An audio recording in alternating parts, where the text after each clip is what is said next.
دوستوں اور بھائیوں، اللہ اور اس کے محبوب رسول صلی اللہ علیہ وسلم کے شہدائی، میں نے جو قرآن پاک کی آیت کریمہ تلاوت کی ہے، اس کا مفہوم یہ ہے کہ اللہ تعالیٰ فرماتے ہیں سورۃ بنی اسرائیل میں، اور زنا کے قریب بھی مت بڑھو، قریب بھی مت جاؤ، کیونکہ یہ بے شک بہت بڑی بے حیائی ہے اور برائی کا راستہ۔ حقیقت یہ ہے میرے بھائیوں اور دین اسلام کے شہدائیوں، جس طرح سے سابقہ ادوار میں شرک سب سے بڑا مسئلہ ہوتا تھا دنیا کا، دنیا کی اکثریت شرک میں انوالو ہوتی تھی، ملوث ہوتی تھی، اور توحید کے نام لینے والے بہت کم ہوتے تھے۔ اسی طرح سے آج کے دور کا جو شرک ہے، جو اس نے اس جگہ لے لی ہے، اس میں وہ ہے بے حیائی، بدکاری اور زناکاری۔ خصوصاً اس میڈیا کے دور میں جس قدر یہ کھل کر عام ہوا، برسر بازار ہوا، یہاں تک ایک ایک گھر اور گھر کے ایک ایک فرد کی جیب بے حیائی اور بدکاری کے جو انبار لاتے وہ کسی سے ڈکے میں نہیں۔ تاریخ انسانی نے اس قدر شد و بد کے ساتھ بے حیائی اور بدکاری کا بازار سر عام ہوتا ہوا نہیں دیکھا۔ ایسی مثال تاریخ سے پیش کرنی بہت مشکل ہے، لیکن آج کے اس دور میں اللہ تعالیٰ کے لوگوں نے بے حیائی کا لبادہ اوڑھ رکھا۔ حقیقت یہ ہے میرے بھائیوں کہ اسلام کے اندر حیا جو کہ سب سے بڑا عنصر ہے، ستون ہے، بے حیائی سے بچنے کا، اس کو دین اسلام اور ایمان کا لازمی جز قرار دے دیا گیا، جیسا کہ ہمارے پیارے نبی کریم رؤوف الرحیم صلی اللہ علیہ وآلہ وسلم کا مبارک فرمان ہے کہ ایمان کے 70 حصے ہیں، 70 شاخیں ہیں، جن میں سے سب سے بلند شاخ وہ ایمان باللہ ہے، توحید ہے، یعنی کہ انسان اللہ تعالیٰ کی جیسی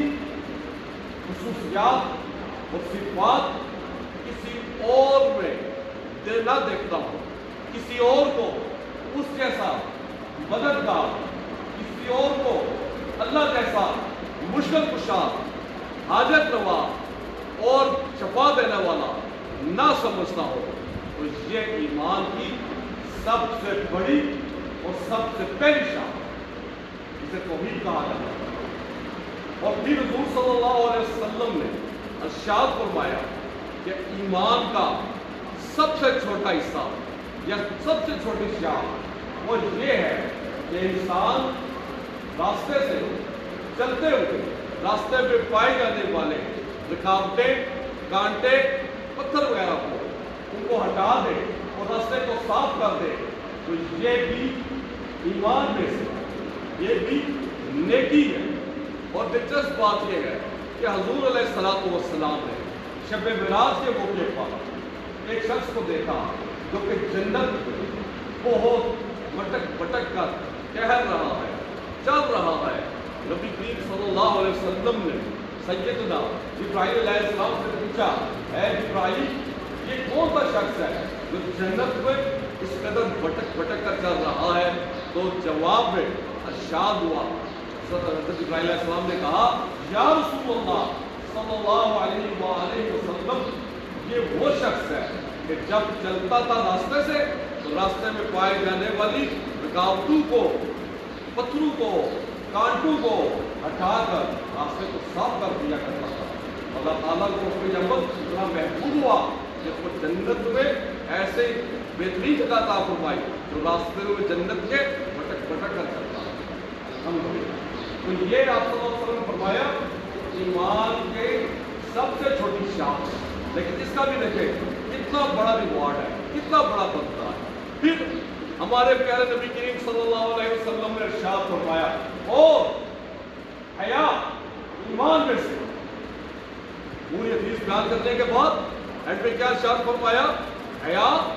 ایمان میں سے ہے۔ حیا ہوگی ایمان ہوگا، ایمان ہوگا تو حیا بھی ہوگی۔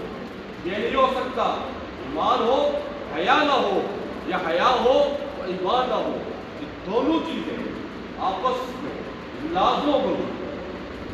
میرے بھائیوں، حیا جو ہے یہ اللہ تعالیٰ کو بہت ہی پیارا ہے۔ دین اسلام کا یہ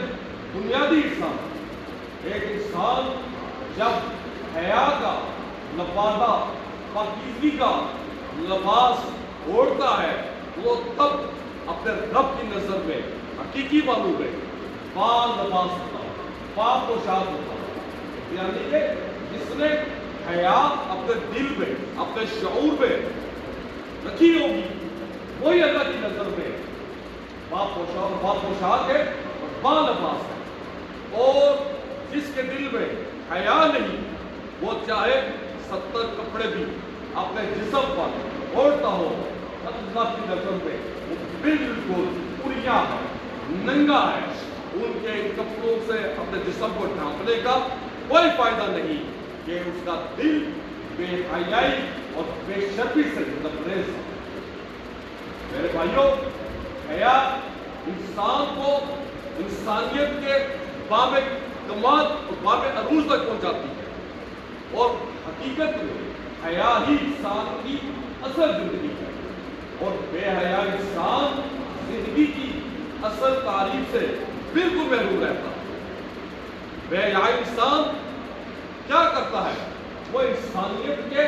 درجے سے گر کر حیوانیت کے درجے پر جا پہنچتا ہے۔ چنانچہ ایک بے حیا انسان میں اور ایک جانور میں کوئی فرق نہیں ہوتا۔ آپ جانتے ہیں، تجربہ ہے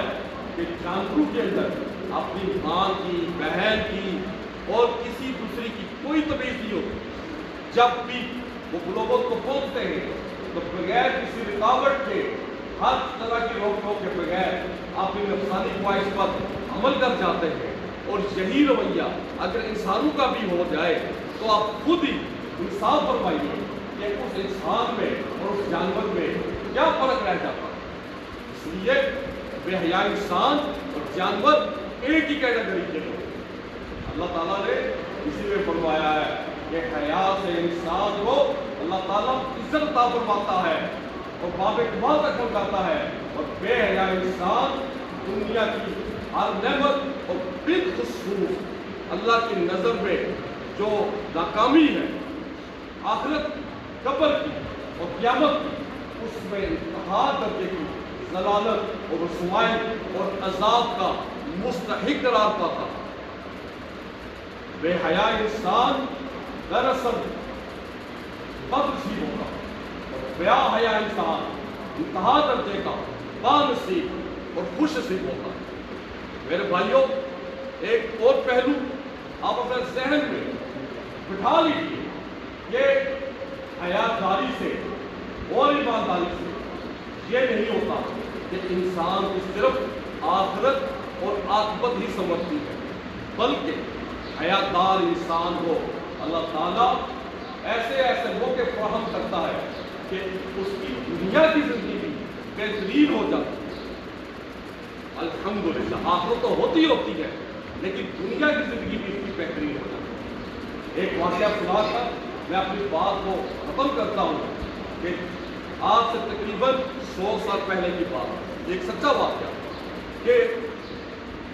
متحدہ ہندوستان کا جو دارالخلافہ تھا دہلی، وہاں پہ ہندو مسلم فسادات ہو رہے، تو دہلی شہر سے باہر بالکل قریب ایک مسجد تھی۔ رات کے ٹائم جبکہ تمام نمازی جا چکے تھے تو مسجد کا خادم جو ایک نوجوان لڑکا تھا، اس نے مسجد کو اندر سے بند کیا اور سونے کی تیاری کرنے لگ پڑا۔ تھوڑی دیر ہوتی ہے تو مسجد کے دروازے پر دستک ہوتی ہے وہ سمجھتا ہے کہ شاید کوئی نمازی آ گیا جو نماز نہیں پڑھ پایا ہوگا، وہ آگے نماز پڑھنا چاہ رہا ہوگا، چنانچہ وہ اٹھتا ہے اور جا کے دروازہ کھولتا ہے تو باہر دیکھتا ہے کہ ایک خاتون ایک نوجوان لڑکی کھڑی ہے، وضاحت سے لباس سے مسلمان نظر آ رہی ہے۔ اس نے کہا بھائی صاحب میں دہلی شہر سے باہر گئی ہوئی تھی اپنی سہیلی کے گھر، میں دہلی شہر کی رہنے والی ہوں، نوکری اس وقت دہلی شہر میں نہیں جا سکتی کیونکہ ہندو جو ہیں نوجوان باہر گھوم رہے ہیں اور مجھے کہنا پا کر بہت اس بات کا امکان ہے کہ وہ میرے ساتھ کوئی نازیبا اور ناشائستہ حرکت کریں گے، چنانچہ میں آپ سے ریکویسٹ کرتی ہوں مجھے آپ اندر آنے دیجیے اور فجر تک مسجد میں رہنے دیجیے، صبح تک وہ سو چکے ہوں گے اور میں فجر سے پہلے انشاءاللہ وائی والد گھر چلی جاؤں۔ اس نوجوان کو اس بات کا علم تھا کہ واقعہ دہلی شہر میں فسادات ہو رہے ہیں، چنانچہ وہ اس کو اندر آنے دیتا ہے اور دروازے کو اندر سے لاک کر دیتا ہے۔ پھر وہ اس کو ایک بسترا دیتا ہے مسجد کے کونے میں، اور خود مسجد کے دوسرے کونے میں جا کر وہ ایک اپنا بسترا بچھا کر لیٹ جاتا ہے۔ تھوڑی دیر ہوتی ہے، وہ لڑکی دیکھتی ہے کہ اس نوجوان نے ایک موم بتی کو جلایا، یعنی شمع روشن کی، اور اپنا جو ہاتھ ہے وہ اس نے موم بتی کے شعلے کے قریب لے کر گیا۔ شعلے کے قریب لے کر جانے کی وجہ سے اس کا ہاتھ جلتا ہے، وہ ہاتھ جلنے پر فوراً ہاتھ پیچھے کرتا ہے، پھر تھوڑی دیر کے بعد پھر اپنا ہاتھ شعلے کے پاس لے کر جاتا ہے، پھر اس کا ہاتھ جلتا ہے، پھر وہ ہاتھ پیچھے لے کر جاتا ہے، پھر اس کا ہاتھ جو ہوتا ہے وہ اپنے شعلے کے قریب لے کر جاتا ہے، پھر اس کا ہاتھ جلتا ہے۔ پوری رات وہ لڑکی دیکھتی ہے وہ یہی کام کرتا ہے۔ لڑکی اجنبی جگہ ہونے کی وجہ سے صحیح طرح سو تو نہیں پاتی، لیکن جب اس کو نیند آتی ہے سو جاتی ہے، لیکن جو اس کی آنکھ گھومتی ہے نوجوان کو یہی عمل کرتا ہوا پاتا ہے۔ فجر سے کچھ دیر پہلے نوجوان لڑکی سے کہتا ہے سسٹر رمضان کا ٹائم قریب ہے تو آپ اس طرح کیجیے، فوراً اٹھیے اور گھر کی تیاری کیجیے کیونکہ ابھی تھوڑی دیر میں اذان ہو جائے گی، لوگ کھانا شروع ہو جائیں گے، اور کسی نے آپ کو جب دیکھ لیا تو مجھ پر نہایت ہی بےہودہ قسم کے الزامات لگ جائیں گے، شبہات کا اظہار کریں گے، لہذا آپ چلی گئے، کوئی اگر آپ کو تکلیف ہوئی ہو تو آپ مجھے بتا سکتی ہیں۔ اس نے کہا مجھے آپ سے کوئی تکلیف نہیں ہوئی، آپ نے مجھے بہت اچھے طریقے سے رکھا، میں آپ کا شکریہ ادا کرتی ہوں، بس میں جانے سے پہلے آپ سے پوچھنا چاہتی ہوں کہ مجھے آپ بتائیں کہ آپ ساری رات یہ کیا عمل کرتے رہے کہ آپ نے موم بتی جلائی، اپنا ہاتھ سے قریب لے کر گئے، جب وہ جلنے لگا تو پیچھے کھینچ لیا، پھر آپ نے شعلے کی طرف اپنا ہاتھ لے کر گئے، پھر پیچھے کھینچ لیا، اس کی کیا وجہ؟ نوجوان نے کہا دیکھو بہن یہ تمہارا مسئلہ نہیں ہے، میں جو کچھ مرضی کروں، لیکن تم جو ہو پلیز جو اپنے گھر جاؤ، بندے آ جائیں گے مجھ پر شک کریں گے۔ اس نے کہا اگر تم نہیں مانو گے، مجھے نہیں بتاؤ گے تو میں نہیں جاتی، لوگ آئیں شک کرتے رہے، مجھے کون جانتا ہے، لوگ تم پر شک کریں گے، تم پر الزام لگائیں گے۔ وہ پریشان ہو گیا اور پھر بولا دیکھو میرے پاس سنو، تم ایک نوجوان لڑکی تھی اور میں بھی ایک نوجوان لڑکا تھا، جب میں تم اندر آئی اور میں نے تم اندر لیٹنے کا موقع دے دیا تمہاری ریکویسٹ کے اوپر، تو اس وقت میرے نفس نے، میرے شیطان نے مجھے بہکایا کہ دیکھو نوجوان لڑکی ہے، خوبصورت ہے، تنہائی ہے، رات ہے، کسی کے آنے کا امکان نہیں ہے، تو فوراً اپنی غلیظ اور شیطانی خواہش کی تسکین کر لو، یہ ناظر موقع کبھی آپ نہیں آئے گا۔ میں نے سوچا کہ اگر میں ابھی یہ کام کر لیتا ہوں تو مجھے اس کے بدلے اللہ کی جانب سے جہنم کی آگ کی سزا تو ملے گی، وہ تو مجھے بھگتنی پڑے گی، تو کیا میں جہنم کی آگ جس کی زمین بھی آگ کی، جس کا اوپر چھت بھی آگ کی، جس کی دیواریں بھی آگ کی، کیا ان کو برداشت کر سکوں گا؟ چنانچہ میں نے یہ چیک کرنے کے لیے وہ بتی جلائی، وہ شعلہ جلایا، اور پھر دیکھا اگر اس شعلے کو میرا ہاتھ برداشت کر گیا ہو سکتا ہے میں جہنم کی آگ کو برداشت کر جاؤں۔ چنانچہ میں نے اس شعلے کے جب اپنا ہاتھ دے کر گیا میرا ہاتھ جلا برے طریقے سے، تو میں نے ہاتھ فوراً پیچھے کیا، میں نے کہا یا اللہ اگر مجھ سے یہ شعلہ نہیں برداشت ہو سکتا تو میں تیری جہنم کی آگ کو کیسے برداشت کروں گا؟ لیکن پھر مجھے شیطان نے بہکایا، میرے نفس نے مجھے وسوسے دلائے، پھر میں نے چیک کیا کیا میں اس شعلے کو برداشت کر سکتا ہوں؟ اگر اس کو برداشت کر گیا تو جہنم کی آگ کو برداشت کر لوں گا۔ میں نے پھر وہ شعلہ جلایا اور پھر اس کے قریب لے کر گیا، لیکن میں نے دیکھا مجھ سے نہیں برداشت ہو رہا، یہ چھوٹا سا شعلہ، اور میں اللہ کی جہنم کو کیسے برداشت کروں گا؟ جس کی چاروں طرف آگ کی آگ ہوگی، 70 گنا تک آگ ہوگی، میں اس کو کیسے برداشت کروں گا؟ یہ بات تھی جس کو میں عمل کرتا رہا۔ لڑکی نے شکریہ ادا کیا، گھر چلی گئی۔ وہ دیگر تمہیں ایک بہت بڑے مسلمان شیخ کی بیٹی تھی،